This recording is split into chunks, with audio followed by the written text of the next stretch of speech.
ಬಿಸಿಲ ಬೇಗೆ ಶುರುವಾಗಿ ಜನ ಬೆಸ್ತು ಬೀಳ್ತಾ ಇದ್ದಾರೆ. ಇದರ ನಡುವಲ್ಲೇ ಹಕ್ಕಿ ಜ್ವರದ ಭೀತಿ ಕೂಡ ಕುಕ್ಕುಟೋದ್ಯಮವನ್ನ ಕಾಡೋದಕ್ಕೆ ಶುರುವಾಗಿದೆ ಅನ್ನೋ ಪ್ರಶ್ನೆ.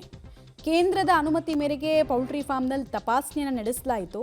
ಹೆಸರುಘಟ್ಟದಲ್ಲಿರುವಂತಹ ರಾಜ್ಯ ಸರ್ಕಾರದ ಪೌಲ್ಟ್ರಿ ಫಾರ್ಮ್ನಲ್ಲೇ ವೈರಸ್ ಪತ್ತೆ ಆಗಿದೆ. ಯಾವ ವೈರಸ್ ಕೇಳಿದ್ರೆ H1N1 ವೈರಸ್, ಹಕ್ಕಿ ಜ್ವರ.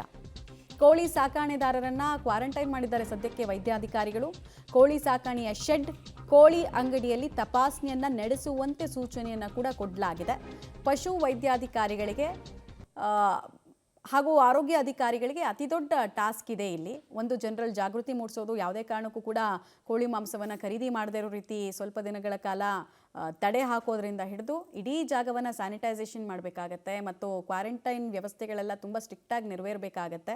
ಸೊ ಆ ಕೆಲಸಗಳನ್ನೆಲ್ಲ ತ್ವರಿತಗತಿಯಲ್ಲಿ ಮಾಡಲಾಗ್ತಾ ಇರುವಂತಹ ದೃಶ್ಯ ನೋಡ್ತಾ ಇದ್ದೀರಾ. ಬಟ್ ಸವಾಲಿರೋದು ಬೇರೆ ಬೇರೆ ಜಿಲ್ಲೆಗಳಲ್ಲೂ ಕೂಡ ಈಗಾಗಲೇ ಈ ಹಕ್ಕಿ ಜ್ವರದ ವೈರಸ್ ಹಬ್ಬಿದೆಯಾ ಅನ್ನೋ ಪ್ರಶ್ನೆ ಇದೆ. ಬೇರೆ ಬೇರೆ ಜಿಲ್ಲೆಗಳಿಂದ ನೋಡಬೇಕಾಗತ್ತೆ. ಬಟ್ ಕುಕ್ಕುಟೋದ್ಯಮಕ್ಕೆ ಮೊದಲೇ ಸಮ್ಮರ್ ಅಂದರೆ ಚಿಕನ್ ಬಿಸ್ನೆಸ್ ಎಲ್ಲ ಡಲ್ಲು.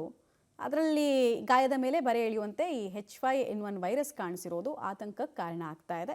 ನಷ್ಟ ಅನುಭವಿಸ್ತೀವಿ ನಾವು ಅನ್ನೋ ಭಯ ಕುಕ್ಕುಟೋದ್ಯಮದ ವ್ಯಾಪಾರಿಗಳಲ್ಲಿ ಕಾಡ್ತಾ ಇದೆ. ಹೆಸರುಘಟ್ಟದಲ್ಲಿ ಸದ್ಯಕ್ಕೆ ವೈದ್ಯಾಧಿಕಾರಿಗಳು ಬಂದು ಪರಿಶೀಲನೆಯನ್ನೆಲ್ಲ ಮಾಡ್ತಾ ಇದ್ದಾರೆ. ಸ್ಯಾಂಪಲ್ಸ್ನ ತಗೊಂಡಿರ್ತಾರೆ. ಸ್ಯಾಂಪಲ್ಸ್ನ ತಗೊಂಡ್ಮೇಲೆ ಫಸ್ಟು ಸ್ಯಾನಿಟೈಸೇಷನ್ ಕೆಲಸವನ್ನು ಮಾಡ್ತಾರೆ ಮತ್ತು ಇಡೀ ಪ್ರದೇಶವನ್ನು ಕೂಡ ಒಂದು ಬಫರ್ ಝೋನ್ ಆಗಿ ನಿರ್ಮಾಣ ಮಾಡಿಬಿಡ್ತಾರೆ. ಸುತ್ತಮುತ್ತ ಏನಾದರೂ ಬೇರೆ ಬೇರೆ ಕೋಳಿ ಫಾರ್ಮ್ಗಳಿದ್ರೆ ಅಲ್ಲೂ ಕೂಡ ಕೋಳಿಗಳ ಹೆಲ್ತ್ ಬಗ್ಗೆ ಚೆಕ್ ಮಾಡ್ತಾರೆ. ಆಮೇಲೆ ಸಾಮೂಹಿಕವಾಗಿ ಹೂತು ಹಾಕೋದು ಅಥವಾ ಹೇಗೆ ವಿಲೇವಾರಿ ಮಾಡೋದು ಅದೆಲ್ಲವನ್ನು ಕೂಡ ನೋಡ್ಕೊಳ್ತಾರೆ. ಬಟ್ ವಿಪರೀತ ಆತಂಕವನ್ನು ಕೂಡ ಉಂಟು ಮಾಡಿರುವಂತಹ ಪ್ರಕರಣ. ಮನುಷ್ಯರಿಗೆ ಕಾಂಟ್ರಾಕ್ಟ್ ಆಗುತ್ತಾ ಈ ಹಕ್ಕಿ ಜ್ವರ ಕೇಳಿದ್ರೆ ಕೆಲ ಕೇಸಸ್ಗಳು ಇದ್ದಾವೆ.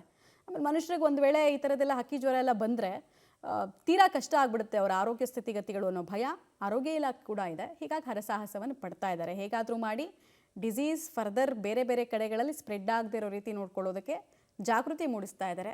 ಕೂಡಲೇ ಕಾರ್ಯಪ್ರವೃತ್ತರಾಗಿದ್ದಾರೆ ಅನ್ನೋದರ ಮಾಹಿತಿ ಕೂಡ ನಮಗೆ ಲಭ್ಯ ಆಗ್ತಾ ಇದೆ. ಡೀಟೇಲ್ಸ್ ಕೊಡ್ತಾರೆ ಪ್ರಕಾಶ್. ಎಷ್ಟು ಫಾರ್ಮ್ ಹೌಸ್ಗಳಲ್ಲಿ ತಪಾಸಣೆ ಆಯಿತು, ಈಗ ಮುಂಜಾಗ್ರತಾ ಕ್ರಮಗಳನ್ನು ಯಾವ ರೀತಿ ಕೈಗೊಳ್ಳಲಾಗಿದೆ ಅಂತ ತ್ವರಿತಗತಿಯಲ್ಲಿ? ಏನಂತ ಹೇಳಿದ್ರೆ ಈಗಾಗಲೇ ಸಾಕಷ್ಟು ತಾಪಮಾನ ಏರಿಕೆ ಆಗ್ತಾ ಇರುವಂತದ್ದು, ಬಿಸಿಲಿನ ಪ್ರಮಾಣ ಕೂಡ ಜಾಸ್ತಿ ಆಗ್ತಾ ಇರುವಂತದ್ದು. ಈ ಸಂದರ್ಭದಲ್ಲಿ ಏನೋ ಒಂದು ಹಕ್ಕಿ ಜ್ವರ ಅನ್ನೋದು ಕಾಣಿಸ್ಕೊಳ್ತಾ ಇದೆ. ಈಗಾಗಲೇ ಏನು ರಾಜ್ಯ ಸರ್ಕಾರದ ಅಧೀನದಲ್ಲಿ ಇರುವಂತಹ ಒಂದು ಹೆಸರುಘಟ್ಟದ ಒಂದು ಫಾರ್ಮ್ ಇದರಲ್ಲಿ ಒಂದು ಪತ್ತೆ ಆಗಿರುವಂತದ್ದು. ಅಲ್ಲಿರುವಂತಹ ಸಿಬ್ಬಂದಿಗಳನ್ನ ಈಗಾಗಲೇ ಒಂದು ಪರಿಶೀಲನೆ ಕೂಡ, ಆರೋಗ್ಯ ತಪಾಸಣೆ ಕೂಡ ಮಾಡಿರುವಂತದ್ದು.